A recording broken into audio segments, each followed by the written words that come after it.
In Altered Traits, Daniel Goleman and Richard Davidson discuss the progress of the West's scientific study of meditation. With a focus on identifying rigorous studies, they separate the signal from the noise to clarify what we do and don't know about how meditation can change the mind, and, therefore, the meditator.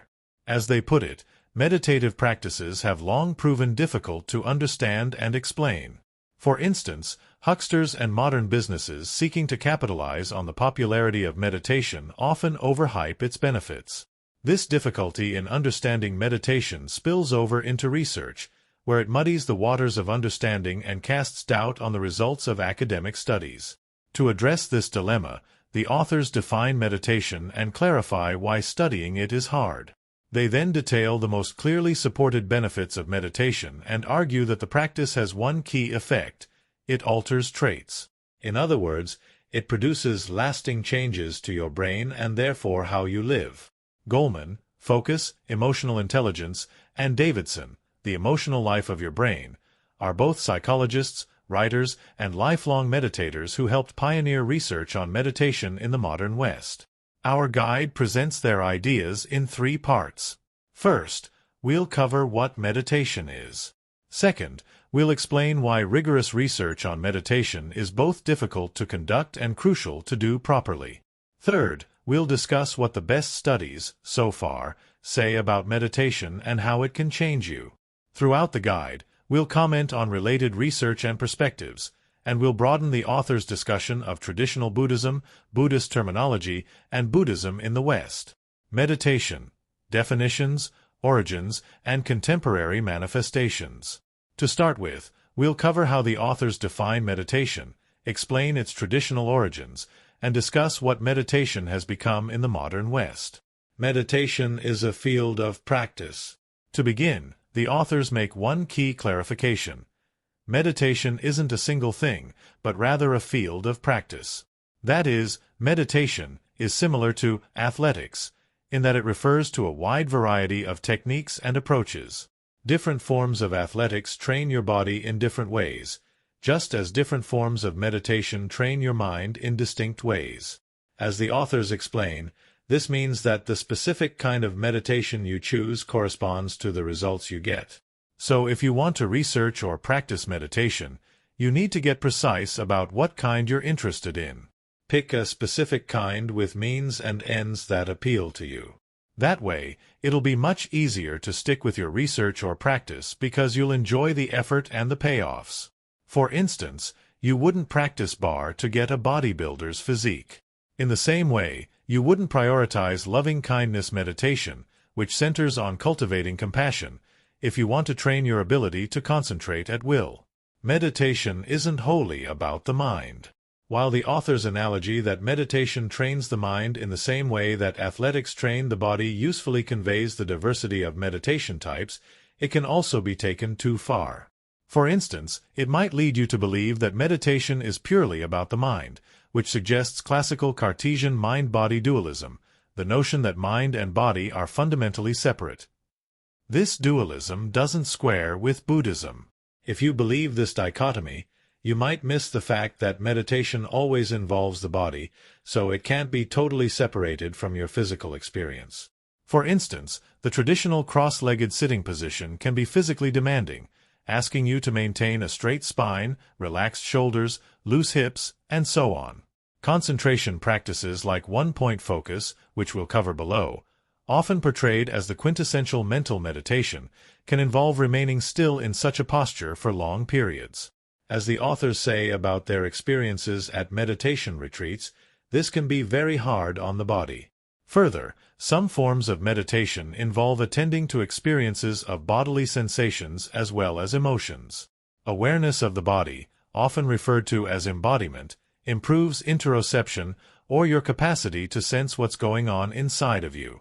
In turn, interoception helps you regulate your emotions and feel more grounded. Embodiment also provides access to embodied cognition, a fact that neuroscientists and cognitive scientists have begun to recognize and research. Some argue that humans process and navigate the world not just with our brains, but also with our bodies. In other words, if you seek to know the world only through your mind, you'll miss out on the knowledge that your body can provide, like a felt understanding of the hormonal cycles that regulate your hunger and energy levels. Heading back to the analogy, it's also true that athletic training doesn't ignore the mind. In fact, highly skilled athletes often have very disciplined minds. The Buddhism that came to the West. If meditation refers to a field of practice rather than a singular thing, then what specific methods came to the West? To answer this question, the authors explain that their interest in meditation began when they traveled to India to explore the spiritual traditions of the far-flung subcontinent. Distilling their experiences, they say that the most prevalent form of meditation in the modern West, mindfulness, comes in large part from Theravada, the oldest of the three major Buddhist schools. Mindfulness is a practice that centers on developing a calm, non-judgmental awareness. Theravada teaching draws largely on the Visuddhimagga, a 5th-century Pali text that describes the Theravada understanding of the Buddha's teachings. According to the authors, when Buddhist organizations revitalized and popularized the Theravada tradition in Burma during the 20th century, they stripped down its elaborate theory and practice to present a simplified version of meditation to the public. That meditation method, the authors say, became what we know today as mindfulness. When they and a number of other Westerners went to India in the 1970s, they were taught according to the Burmese Theravada tradition. They brought that method back with them. Short-form note: while Theravada-based mindfulness practice may have become the most prevalent form of meditation in the modern West, other Buddhist traditions like Zen and Tibetan Dzogchen have also had some influence. For instance, Zen Buddhism, which emerged as a distinct school in China and later took root in Japan, reached the United States as early as the 19th century. It boomed in popularity during the 1950s-60s. Zen is a branch of Mahayana Buddhism, another of the major three schools. Zen teaches Zazen, a form of meditation that centers on intensive practice and rigorous focus on the breath. Traditional paths to enlightenment. So modern mindfulness reached the West through the Burmese Theravada tradition that the authors studied in India. But what is it in practice, and how does it fit into the tapestry of traditional Buddhist practices? Historically, modern mindfulness draws on insight meditation, which the Buddha innovated to improve an earlier focus-based meditation method. Let's explore that focus meditation first. Buddhist concepts and the limits of translation. When we translate ancient Buddhist concepts such as insight meditation and focus meditation into modern English, we risk stripping away crucial nuances that exist in the source languages of Pali and Sanskrit. Not only that, many Buddhist terms refer to non-conceptual experiences that can't be fully understood just by thinking about them. Buddhists often describe the phenomenology of meditative states and practices, or the subjective experiences that can arise during meditation. Phenomenological descriptions are notoriously difficult to pin down unless you have some frame of reference that relates to the description. For instance, a description of the color blue, cool, watery, deep, does little to convey the actual experience of that color unless you've seen it before. In a similar way, descriptions of Buddhist enlightenment, rapture, bliss, cessation of all suffering, can remain slippery and abstract unless you've had some glimpse of that experience. Focus meditation. According to the authors, early Indian meditation practice centered on jhana, a state of intense bliss that arises from focusing on a single object like a candle or your breath. By repeatedly drawing your attention back to that focal point, you develop a quiet, absorbed state of concentration that, over time, becomes undisturbed by ordinary mental chatter. The Visuddhimagga describes 8 stages of jhana, beginning with absorption in one-pointed focus. Ultimately, the practice of jhana culminates in a final state of complete absorption in focus and accompanying sensations of blissful tranquility. Elusive terms: jhana and samadhi. In describing focus meditation, the authors refer to the ideas of jhana and samadhi, saying they're more or less equivalent. These two terms are related, but it's easy to get confused about whether jhana leads to samadhi or if it's the other way around. Jhana refers to a progression of increasingly absorbed concentrative states. Some sources describe 4 jhanas, while the authors refer to 8.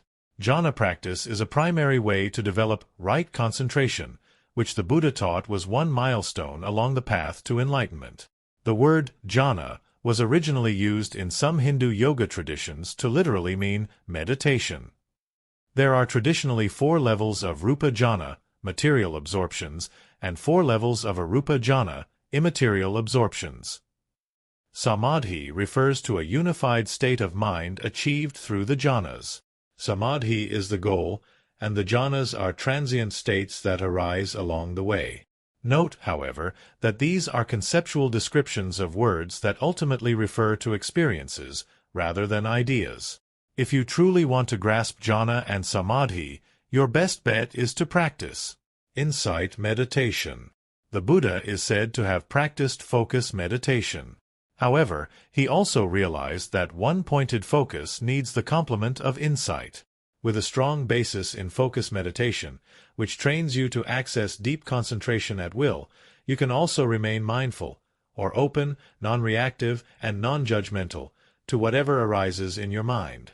In other words, you first focus, and then you learn to relax into a state of calm, open awareness by quietly observing the cacophony of transient thoughts, feelings, and sensations that you experience. This way of being aware is called sati, which we translate as mindfulness. In the modern West, practitioners often apply sati through vipassana, the simplified mindfulness meditation method devised by Burmese Theravadins and taught to the authors and other Westerners in the 1970s. Most often, you start a vipassana practice by developing mindful awareness of your breath. In time, you gradually expand that basic awareness to observe and become mindful of the rest of your subjective experience. According to the authors, when the Buddha combined focus with insight, he innovated a new path to nirvana or enlightenment, a state of complete spiritual liberation characterized by tranquility, clarity of mind, bliss, and unshakably mindful awareness. For the authors, the question remained, is enlightenment real? Do lifelong meditators and yogis really experience these states of profound concentration, bliss, clarity, and liberation? We'll cover their answers in the last section of this guide. Mainstream meditation for the secular West. As explained earlier, the authors inherited a fairly new form of vipassana meditation based on sati that had been revived in Southeast Asia during the 18th and 19th centuries. Prior to this, vipassana meditation had all but disappeared. When the authors and others, including teachers Jack Kornfield, Joseph Goldstein, and Sharon Salzberg, brought Theravada-style methods back from India in the 1970s, they carried these simplified and reinvented techniques into the mainstream. Since the above 3 leaders founded the Insight Meditation Society in Barre, Massachusetts in 1976, mindfulness has spread throughout the Western world and taken hold in contexts including education, healthcare, business, and secular personal growth programs. Many of these teachers downplayed several elements of traditional Buddhist practice, including chanting, ceremony, and belief in gods and demons. A similar process occurred when John Kabat-Zinn, who trained with Zen Buddhist teachers and learned from the world-renowned Vietnamese monk Thich Nhat Hanh, also stripped away traditional cultural trappings to make mindfulness accessible in hospitals and to patients. For instance, one formerly important practice, samatha, has been largely ignored in favor of vipassana, even though they traditionally went together in Buddhist methodology. There are pros and cons to these kinds of changes. On the one hand, the secularization and simplification of meditation has made it accessible to more people in a wider variety of circumstances. On the other hand, it has also reshaped Buddhism into something more palatable to Western tastes in a way that risks leaving behind key elements of its original methods and theories. Mindfulness in the modern West. In its transition to the modern age and the Western world, mindfulness meditation has been reinterpreted and reformulated for many fields and uses. The authors explain that today, Westerners approach meditation either through more traditional means or more secular means. Via traditional means, you practice meditation as a way of life. You follow a time-honored path toward enlightenment, learning from a lineage of established teachers. Monks who take Buddhist vows and live in monasteries exemplify this path. Via secular means, you take meditation more as a tool for worldly self-improvement outcomes, such as better mental and emotional health. For instance, an entrepreneur might practice mindfulness to focus and to regulate his stress. Short-form note. Writing on Buddhism's transition to the West, David Chapman describes what he calls consensus Buddhism, a more mainstream version of Buddhism designed to appeal to the liberal Western baby boomers, such as the authors. Resting between fully traditional and fully secular approaches, consensus Buddhism drops cultural trappings, such as distinctly Indian cosmology and theology, but it keeps the emphasis on committed practice. Chapman also says that it subtly mixes traditionally Western ethics with Buddhism's original ethical precepts, an approach that better suits many Westerners. If you meditate in a Western context, you might read more of the history of Western Buddhism to learn about your practice's historical and intellectual heritage. Along these two paths, the authors describe 5 depths of meditative practice that gradually step out from the deep end of traditional practice and into the shallow but broad end of secular practice. The first depth is pure meditation, or meditative practice done in a traditional context such as a monastery. This is the deepest possible commitment to practice. The second depth is meditation pursued with a similar level of seriousness, yet practiced in a Western context for a Western audience. The third depth is meditation practiced seriously, but more for personal growth than spiritual liberation. Rather, the goal is practical gains. For instance, some people meditate to improve their cognition and therefore become more productive. The fourth depth is meditation taken less seriously, used more as a life hack than a regular practice. For example, many people use apps or guided meditation videos to get a dose of mindfulness in a more ad hoc way and for purposes like stress relief. The fifth depth is speculative. The authors suggest that meditation technologies may become more democratically accessible, such that anyone can freely get meditation guidance on their phone at any time. How might you practice at each depth? If you're interested in practicing meditation at any of these depths, here are some ways you could get started. To practice at the first depth, you might seek training or instruction in a traditional monastic setting, such as one in the Thai forest tradition. To practice at the second depth, you might go to a modern Buddhist monastery in the West, like the Monastic Academy for the Preservation of Life on Earth, Maple. To practice at the third depth, you might follow a secular meditation program like that outlined in Wherever You Go, There You Are by John Kabat-Zinn or 10% Happier by Dan Harris. To use fourth depth tools, you could download an app like Headspace or explore the many free guided meditations on YouTube. Wherever you start, go slow and trust your intuition. There's no shame in exploring shallower paths or in finding that committed monastic practice isn't for you. And fortunately, you can reap many benefits, like improved focus and mental clarity, from a simple, secular habit of daily mindfulness. According to the authors, practicing meditation through traditional means, with a deep level of commitment, gives the most profound results. This would correspond to the first and second depths above. In the author's view, these more authentic ways to meditate provide the most compelling benefits, such as lasting changes to your brain that increase your capacity for compassion, selflessness, and tranquility. We'll detail how these changes come about later in the guide. In contrast, secular means, the third, fourth, and fifth depths, offer accessible benefits to more people.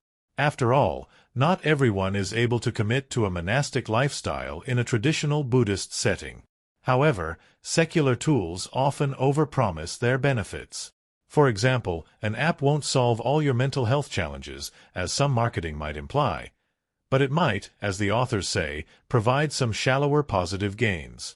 Short-form note. To better understand the trade-offs of the profound results of traditional means versus the accessible benefits of secular means, take these real-world examples of each.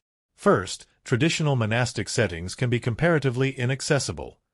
For instance, a residency at Maple, mentioned above, can cost almost $3,000 monthly and may require that you don't work. Then, secular ways of meditating, apps like Headspace or Calm, can misrepresent promised outcomes. Some argue that the notion of selling meditation benefits as worldly gains fundamentally misses the point that the Buddha tried to make. How meditation became a field of study. Now that we've shared how the authors define meditation, we'll explain why it's been so challenging to study. As they say, Meditation research is a young and rapidly growing field, and much of the difficulty in understanding meditation arises from confusion about what it is, how to distinguish the forms it takes, and how to properly measure its effects. In this section, we'll detail the broad basis for meditation research, neuroplasticity, or the brain's innate ability to adapt to stimulation. We'll also describe the common misunderstandings and mistakes made in meditation research. Last, we'll explain why it's crucial to remain vigilant against hype when evaluating research and claims about meditation. Meditation induces neuroplasticity to change the brain.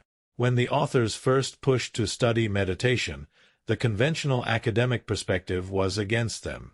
Most serious research scientists thought that meditation was too subjective or woo-woo, and that the mind was a black box, impossible to study rigorously.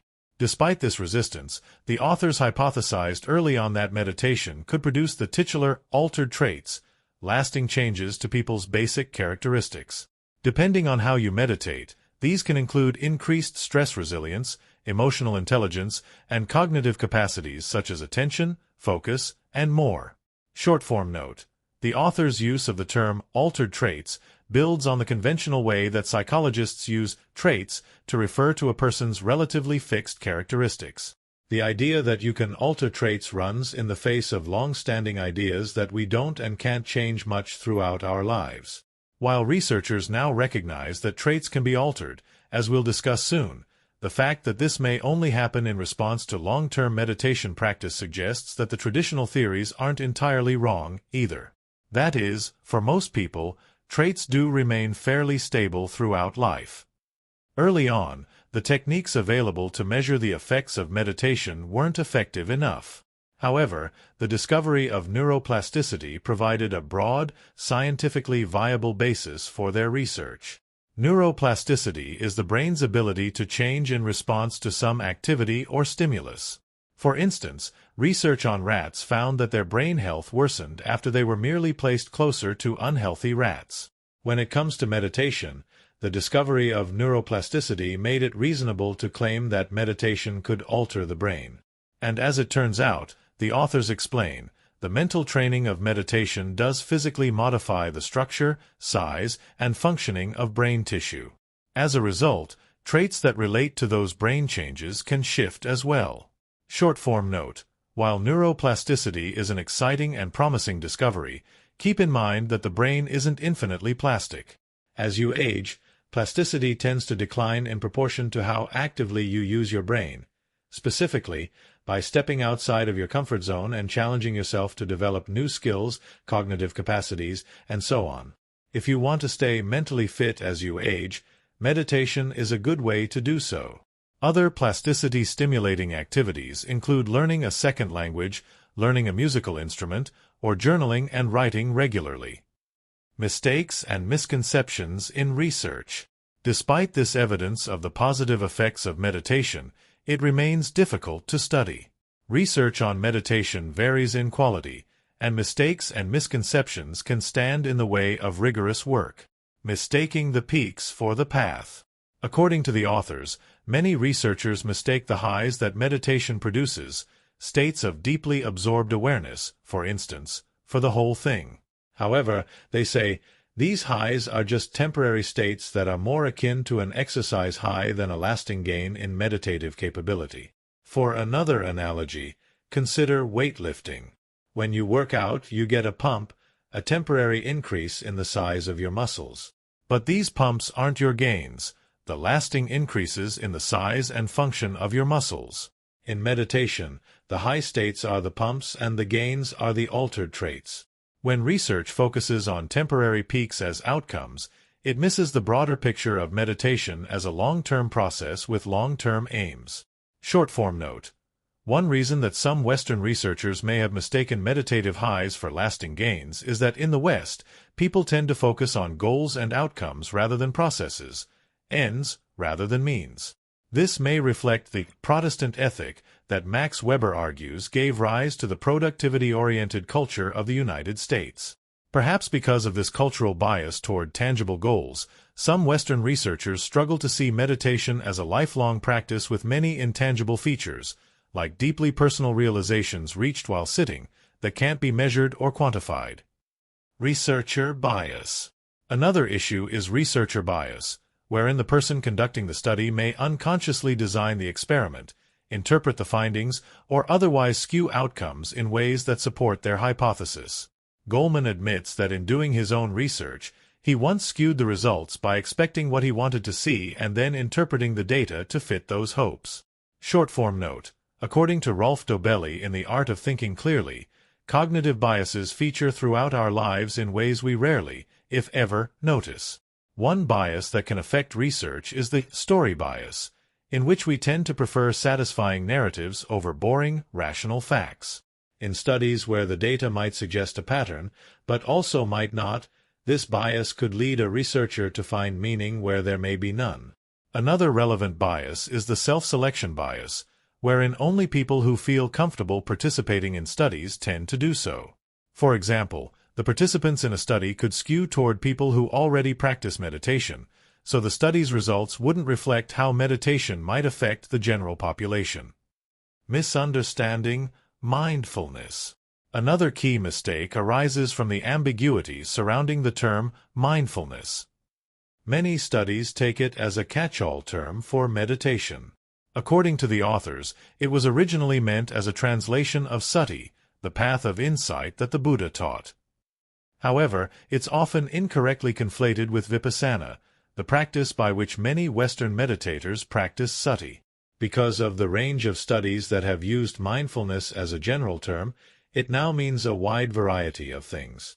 Accordingly, the authors say that many studies mistakenly lump research subjects who come from different meditation backgrounds into one general category. Because of this, the research isn't precise enough to draw useful conclusions from. For instance, a study might lump together practitioners from Zen, traditional Theravada, Tibetan Dzogchen, and Western mindfulness methods, thinking they're essentially the same. But they aren't, and because the study doesn't distinguish between them, the authors would likely say that the results aren't rigorous enough to support firm assertions. Short-form note. Perhaps inspired by the author's ideas above, a 2021 analysis published in the journal Mindfulness took on this very issue. The authors compiled over 300 distinct forms of meditation and categorized them into 50 fundamental techniques. They then asked over 600 experienced meditators to evaluate this set of techniques for completeness. Only 2 more had to be added, resulting in a new taxonomy of meditation that can be used as a tool for any future studies to get more precise about what they want to study, as the authors stress must happen. Hyperbole and exaggeration. Although the rapidly increasing interest in meditation is a positive development, the authors explain that more than ever, we must remain vigilant against hype. Fields with spiritual roots, such as this one, are prone to frauds and hucksters, and today, businesses and advertisers are keen to cash in on the excitement. Many will overpromise the benefits of their products to sell apps, courses, and other tools. For these reasons, the authors stress the need to remain skeptical and rigorous in evaluating the data and determining what's actually true about meditation. Short-form note. Marketing has both upsides and downsides when it comes to mindfulness. On the upside, Western-style marketing has unarguably spread mindfulness and meditation to a larger audience than ever before. This has led to countless adaptations of the techniques that have helped people reduce stress, feel more at peace with life, and generally improve their well-being. On the downside, some argue that all of this marketing has spawned McMindfulness, a co-opting of these techniques for nefarious purposes. For instance, one expert argues that corporate mindfulness training serves to pacify an increasingly stressed, depressed, and disengaged workforce and, in doing so, shifts attention away from the systemic causes of these issues. According to the authors, the most widely touted benefits of meditation aren't all they're cracked up to be, and the benefits that are most supported by research remain undersung. We'll look at what researchers really know in the next section. Meditation. What we know and what we don't. Up to this point, we've discussed what meditation is and why it's essential to carefully assess research and stay vigilant to hyperbole. Next, we'll look at what the best studies do say about the effects that meditation has on the mind and the meditator. Effect 1. Meditation can train your attention. Broadly put, meditation trains your attention, and this can improve related cognitive functions as you age. Different practices can boost various aspects of attention, and lasting benefits come with sustained practice, much as lasting muscular changes require continual training. According to the authors, both traditional and secular ways of meditating have been found to influence different aspects of attention. Mindfulness-based stress reduction, MBSR, training, a popular modern method that John Kabat-Zinn created, can temporarily strengthen selective attention, your ability to choose what you focus on. MBSR is a secular 8-week program that aims to reduce stress, anxiety, pain, and other ills. Insight meditation, Vipassana, may produce a trait change related to selective attention. Research suggests that consistent long-term practice can make it more effortless to find and rest in a state of focused awareness. Mindfulness can reduce the damage that multitasking does to sustained attention. Research shows that whereas multitasking harms your ability to focus, as little as 8 minutes of basic, secular mindfulness practice can re-strengthen attention. Is meditation the only way to train attention? In light of reports on our declining attention spans, this research is great news. Further, meditation might not be the only way to improve your attention. In Proust and the Squid, Marianne Wolfe contends that what and how we read also affects our attention spans. Specifically, she says that the short, soundbite-driven information landscape of the modern day is shortening our attention spans, reducing our focus, and changing the structure of our brains. To address this problem, she advocates for deep reading. Basically, the more time you spend immersed in good books and long-form writing, the more you'll improve your attention span, focus, and ability to lose yourself in deep thought. Research seems to support Wolfe's position. One study found that reading can strengthen selective attention, producing a similar result to those found in studies of MBSR. However, no study suggests that reading can produce trait changes related to selective attention, so reading may not train attention as effectively as Vipassana. As for sustained attention, reading relies heavily on your capacity to stay focused. While this doesn't necessarily mean that reading improves sustained attention, it suggests that reading and mindfulness could work well together as ways to train and practice skills related to attention. Effect 2. Meditation can help you cultivate compassion. Next, the authors explain that meditation can train you to feel positive emotions more deeply. These results come largely from research on loving-kindness meditation, or metta, a practice of extending compassion to yourself, those close to you, and all living beings. According to the authors, prosocial emotions, positive feelings for other people, fall along a spectrum. On one end is simple empathy, or feeling for someone who's suffering. In the middle is compassion, or feeling with them, and on the other end is altruism, or feeling strongly enough to actually help another person. Research indicates that loving-kindness meditation, practiced using traditional or secular means, may increase the odds that the practitioner actively helps someone who appears to be suffering. That is, metta predisposes people to altruistic action. Enhance empathy by activating brain circuits that process prosocial emotions as well as those that prime the body to respond to the suffering of others. Induce swifter changes to the brain than attention-based meditations. 8 hours of metta can expand brain circuitry related to compassion, and 16 hours may weaken the meditator's implicit biases or unconscious prejudices. Meditation's effect on prosocial emotions isn't clear-cut.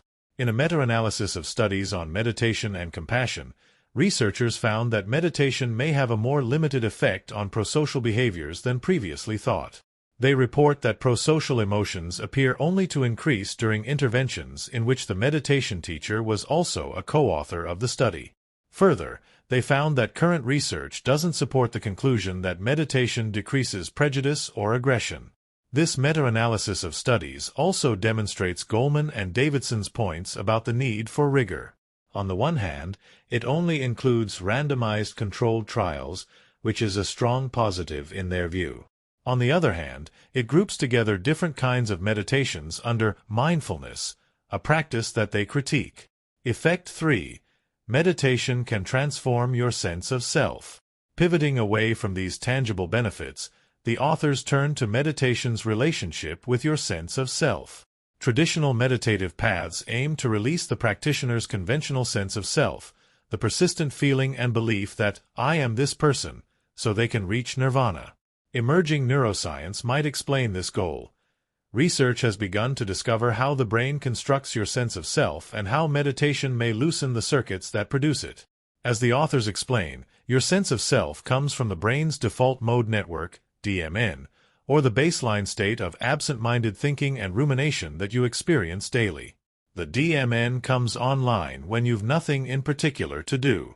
It manifests as a persistent narrative voice that centers on yourself, monologuing about your day, your experiences, your pains and stressors, as well as experiences past and those yet to come. By way of that continually unfolding narrative voice, you come to personally identify with your thoughts, emotions, sensations, pains, and so on. They all become your experience and constitute you. As a result, you have a distinct sense of self, a feeling that I am this person. Short-form note. In The Power of Now, Eckhart Tolle characterizes the persistent voice in your head as your ego, which he describes as an internal entity that controls your mind and behavior. It creates your identity based on different pieces of information, including your job, income, relationships, health, appearance, and so on. It becomes so central to your life that you start to think that you are your ego. If we suppose that Tolle's concept of the ego is akin to the sense of self that the default mode network produces, and that people tend to identify with the ego, it follows that you can get stuck in a narrow view of yourself. That is, you might over-identify as your internal monologue without realizing that it's just how you experience your brain's idle mode. According to the authors, research has begun to show that meditation can lessen the DMN activity that creates this sense of self. In doing so, meditation leads the practitioner to a subjective experience with less definite boundaries between self and other. Studies indicate that mindfulness and loving-kindness meditations can both reduce the activity of the DMN. Scans show that in early stages, meditation strengthens brain circuits that inhibit DMN activity. In later stages, meditation begins to unwire the connections within the DMN itself. Lessened DMN activity begins as a temporary experience of ease and selflessness. With long-term practice, it can become a lasting trait. That is, the meditator's sense of self weakens and her awareness becomes more tranquil. Short-form note. These findings on mindfulness and loving-kindness meditations parallel research findings on psychedelics, another known way to lessen the activity of the DMN. Whereas these meditations seem to inhibit DMN activity, psychedelics can produce full-on ego death, or complete dissolution of your sense of self. Research suggests that both may contribute to long-term trait changes toward selflessness. That is, permanently lessened DMN activity, from either meditation or psychedelics, seems to both weaken your sense of self and get you acting more selflessly. As of yet, the full extent of these effects isn't known. Effect 4. Meditation may improve emotional health. According to the authors, meditation has had a largely positive impact on psychotherapy and psychiatry, two modern Western approaches to healing the mind. At the same time, there isn't enough evidence yet to say that meditation is broadly effective at treating mental health challenges. But the research is ongoing, and many psychologists have begun to experiment with meditation as a treatment tool in practical settings. Much of this research centers on mindfulness-based cognitive therapy, MBCT, and studies indicate that basic MBCT training may be viable as a treatment for depression. Some studies found it to be similarly effective to medication, yet lacking negative chemical side effects. Mindfulness training may also reduce anxiety. Research has found that basic mindfulness practice helps patients let go of patterns of negative self-talk and thereby reduce their anxiety. Loving-kindness meditation may help people suffering from trauma, such as those with PTSD. Specifically, it may help them process their trauma and reduce symptoms such as panic attacks. Short-form note. More recent research indicates that MBCT works even better when combined with pharmaceutical medications. In a study on the relapse rate of depression, MBCT plus standard medications achieved a 12.31% relapse rate, less than half that of the control group. As for anxiety, a 2022 study found that mindfulness training is at least as effective as escitalopram, a common anxiety medication. Regarding loving kindness, some practitioners have combined their meta-practices with entheogens such as MDMA, which also show promise in healing trauma. As a cautionary note, the authors say that a small number of long-term meditators who explore meditation as a psychotherapeutic tool experience intense bouts of psychological distress at a certain point along the path. These cases are rare, however, and the research largely supports the promise of meditation-based approaches to therapy. Short-form note: while this so-called dark night of meditation-induced distress might be rare, it's worth pausing to consider. Some anecdotal reports indicate that negative changes to a meditator's psyche can last for months or can even be irreversible. In part, this may be due to the proliferation of easy-to-access meditation programs that lack real guidance from experienced teachers. Playing on the author's earlier analogy, meditating through an app is a bit like learning to deadlift from an app. The basic information is there, but there's no teacher to tailor the lessons to your needs or to care for you if things start to go awry. So keep in mind that meditation, like weight training or running or sports, isn't without risks. Effect 5. Meditation may benefit physical health. What about the effects meditation may have on your physical health? According to the authors, the research shows promise yet remains tentative. Findings indicate that MBSR may help palliative care patients experience less suffering, likely by helping them change their relationship with pain rather than removing the pain altogether. Short-term mindfulness training appears to reduce cellular inflammation. These benefits ramp up over time, and they may eventually become a trait effect. That is, long-term meditators seem to experience less inflammation over the long term. 3 months of practicing mindfulness and loving-kindness meditation can increase levels of telomerase, a protein that helps cells reproduce, and thereby slow aging. Long-term meditation may improve brain health.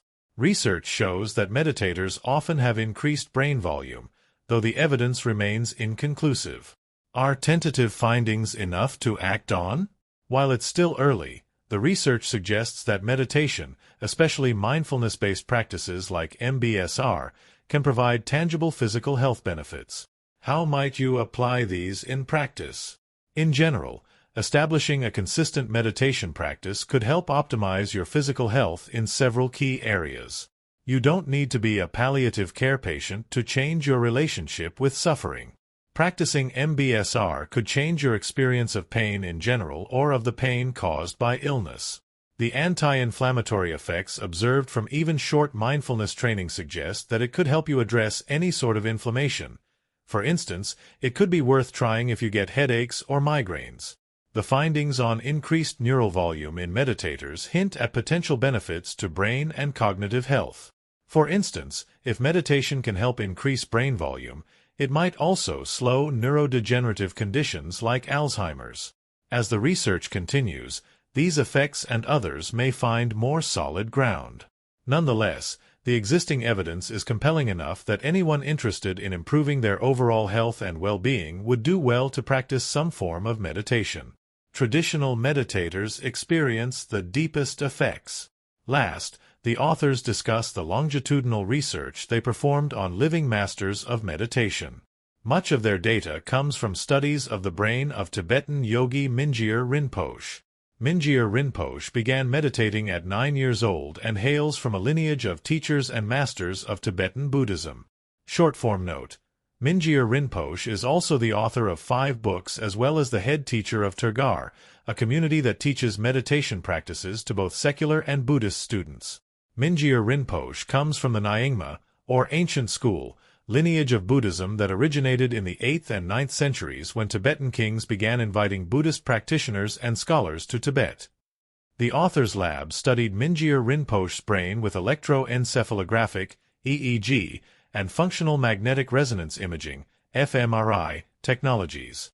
EEG measures brain activity across time, whereas fMRI measures it across the three-dimensional space of the brain. With these variables, scientists can locate brain activity in time and space. The results of 3 studies of Mingyur Rinpoche's brain, in 2002, 2010, and 2016, include: when instructed to meditate on compassion, he was able to generate huge surges of brain activity in the areas that correspond to such positive emotions. The authors measured spikes of 700% to 800% in activity compared to resting levels. According to anatomical measures of brain health on standard distribution established by neuroscientists, Rinpoche's brain fell in the 99th percentile for men of his age, 41 years at the time. That is, his brain was as fit as that of a typical 33-year-old man.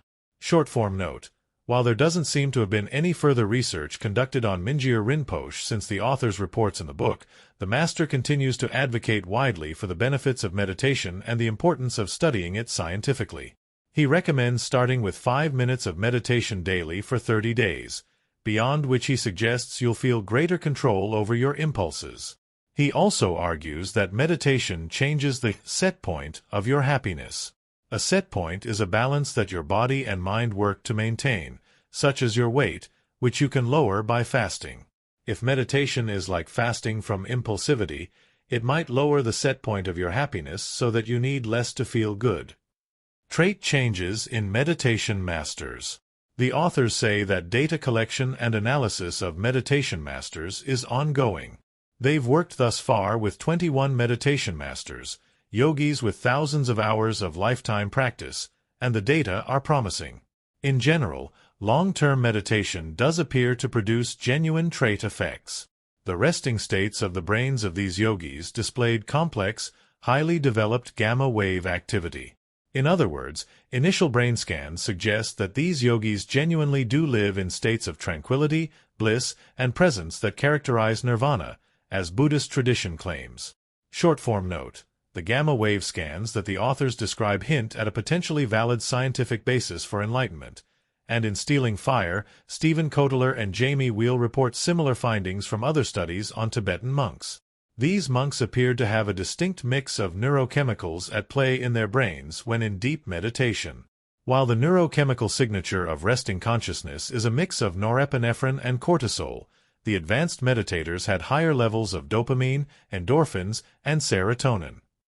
Several other findings further support the conclusion that meditation masters do experience profound, tranquil states. Studies on the yogis' brains found that while at rest, they exhibited extraordinary responses related to pain. The yogis' brains exhibited an effortless response to pain. They demonstrated neither the anticipatory anxiety nor the lingering stress that normal people feel.